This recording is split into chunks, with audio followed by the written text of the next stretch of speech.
Vous pouvez savoir définir sa famille, c'est qu'il y a Abraham, parce que Abali, moi, c'est Sarah. Bon, azala qui na famille, azala qui na moi na temel, l'autre azala qui wana tozuye ka lokola moi na ye.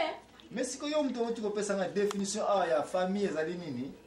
Mais ça papa, maman et les enfants. Hein? Qui forment la famille. Oui. Mais si on le bien papa, maman et les enfants, mais on le bien bazate na kaya libota ya Abraham.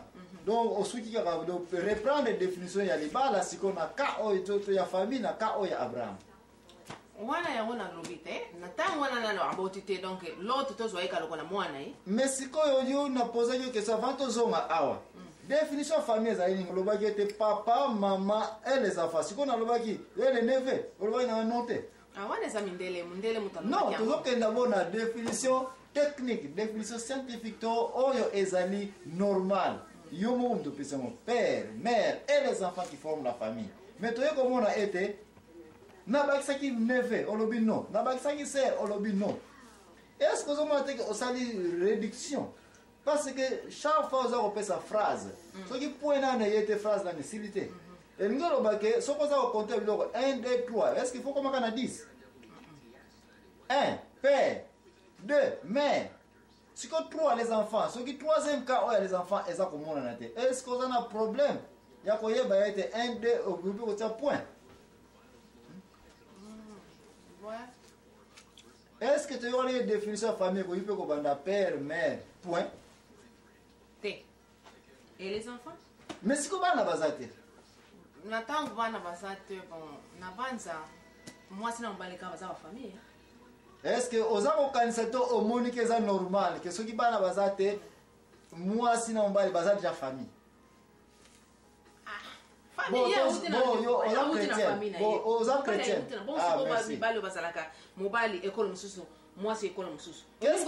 que ça voit mais quand bicole oyo ba tribu oyo ya bazana ba makamuna bango mususu bazana na bango to yokana ki dès le départ c'est aux chrétiens n'est-ce pas? Oui. Tolobaki nini to ko tenter ko développer comme selon vie chrétienne. So ko monique opinion na za ko pesa na ko bien te bikambote parce que ngai oza ko panza mais siko yo kanga maka na Bible pour na moni po simba ka Bible ah n'est-ce pas?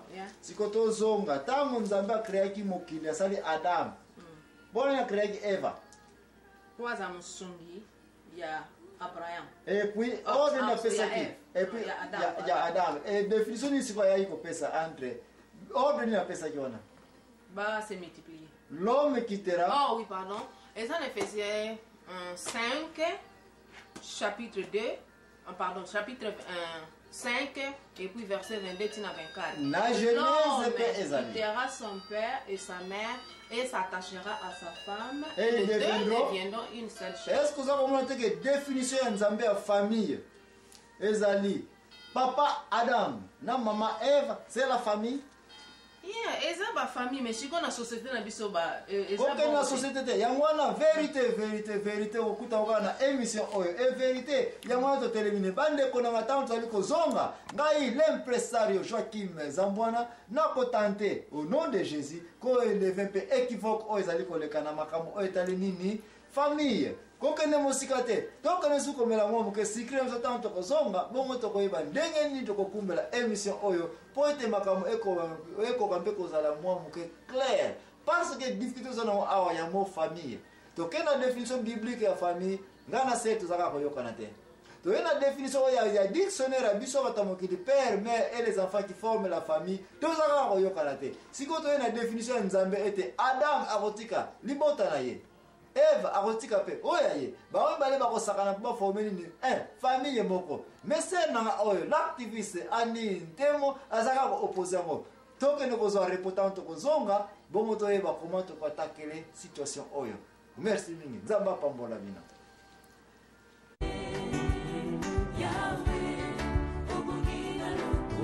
Zamelanga azakusala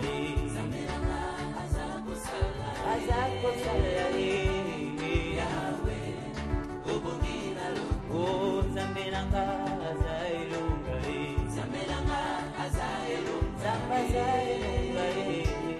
Yahweh obongina luku Uzawanga nazali pewa yo Uzawanga nazali pewa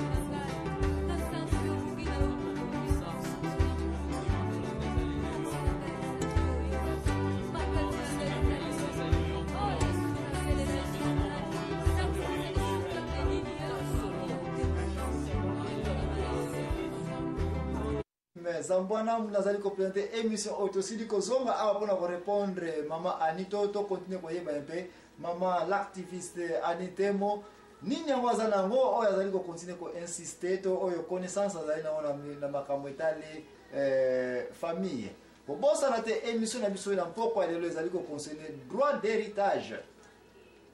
Héritage na posa ke question alobi ete babiloko ezalaka ke mutatiki yango na ba famille na ye. Nde yango na mute kumbi biso na question kolinga koyeba. Qu'est-ce signifie famille selon connaissance na yo? Akena selon tribu na bango, selon bunkulu na bango, bokoko na bango aye koloba ete famille linga koloba ete batu oyo babotami na ye. Kote mama leki, kote bandeko na libumu moko bango na ba famille na ye. Na oui merci bon sikoyo na cadre mobali. Abi mobali pendenge moko za pena ba famille na ye, n'est-ce pas yango te olobi? Ya, eza bon. Ye pasa na ba famille na ye, selon clan na ye, selon coutume na ye, selon pays na ye, selon place auta o nyonso ndenge ba considérer famille na bango, yango na paye famille na ye. Et puis grave encore aye ko loba na biso wangana prendre na lelo aye ko loba ke mobali aza famille na ye te. Donc moi si pe aza famille na yo te pour mobali ko loba pe bongo. Oza pe ko appuyer yango. Lisusu na ko poser question na bi oh bongo sikoyo pesa biso définition ya dictionnaire oya ba ya mpoto oya ba na binoko ba mindele. Alors bien oh OK wana c'est facile. Abi famille est égal à père, mère et les enfants. Ba on va ko former famille. Na meke pe ko challenge na yimbe soki sikoyo papa maman baza na bana te. Donc définition famille koufi oui définition famille koufi na tu ne peux pas parce que bana bazalité na yime est-ce que na ba français tanto koma kayango na langue nyonso verbe sokezali sujet sokezali complément sokezali et comme na phrase complète ngolo bake moyen ezalité o bana na père et mère forme la famille parce que ça peut phrase ça peut complète. Alors non, il faut pas na non. Normalement ceux qui père, mère et les enfants qui forment la famille. Et nous avons des moyens et ceux qui bana bazate au quatre complément et pour ceux qui et la femme forme la famille. Et ça c'est normal. À challenger sur aboyamo. Ndeya mumte kuminga na yepse ki bo savato zonga sikoyo na définition dictionnaire ya Nzambe ya la famille. Na peseka Adam na Eva. Na hivyo Adam na Eva liye bisanga ye moja kozulanga mukanda Ephésiens n'est-ce pas? Ephésiens 5 22 24. Ephésiens 5 22 24 ye moka lobiete l'homme quittera son père et sa mère et s'attacher à sa femme pour former et les deux deviendront une seule chair. Les deux deviendront une seule chair. Ngana est-ce que na Genèse potanga ki amote place Nzamba ye komona ete Adam azalaki ye moko a créer musungi mama Eva po ete ba vivre ensemble ba créer nini libota ya sika. Est-ce que ça komona ete définition famille pas na Nzambe eza kosuka na une seule chair une famille. Ne place on tozali ya wanto tu ozonga awa mais avant tozonga awa na poser ke question mususu na bongo Abraham ye na mama Sarah. Na lobaki babota kite na erwana n'est-ce pas? Babota kite. Loko bazali ko bota te. Donc famille ezali complète te. Yé moko na munoko ne azali a présente alobi non erwana famille ezali nanu te. Pour moi na azali kite na bime comment? Na Ephésiens 5 ba ekolo ba ete l'homme quittera son père et sa mère. Et s'attache à sa femme pour devenir une seule chair. Na mukana Genèse ba lobi en sous est-ce que vous comprenez que Abraham na Sarah ba kutani. Eza déjà famille bandi abi non au moins na azali kite. Mais est-ce que le lokola Lot azalaki wana Lot kobosa na te neve ya nani ya Abraham abi lokola neve azalaki wana neve na automatiquement comme mwana ngana lobi OK na kopesa réponse après dès bisika auto télévision mais siko ngana zaka ko continuer ko poser la question na ngai poete to ko koba na iloba na Nzambe na maloba oyo ezalika na mokanda la vérité pote ba comment to ko kenda na sujet oyo c'est na ngana za question. Yo lobiete Adam na Eva ezali na famille te pour bona maboti te parce que c'est le même cas tozana na Abraham na Sarah mwana zana mte donc ezana na famille te ozaka ko tenir encore. Ya. Alors d'après yo définition ya Nzambe ya famille ezali nini? Parce que l'homme quittera son père et sa mère s'attachera pour devenir une seule chair. Une seule chair wana d'après ezali nini? Mutu moko. Donc d'après yo sikoyo Adam azalaki nzoto mususu Eva pe nzoto mususu. Non, bazalaki nzoto moko. Nzoto comment siko nzoto moko? Po Nzamba alobaki ba koma mutu moko. Comment? Parce que totia komona Adam te a communauté ya ka mwana mwasi. Non, Comment il fait des places Eva, comment il fait mwana mbali? spirituellement. Spirituellement, n'est-ce pas?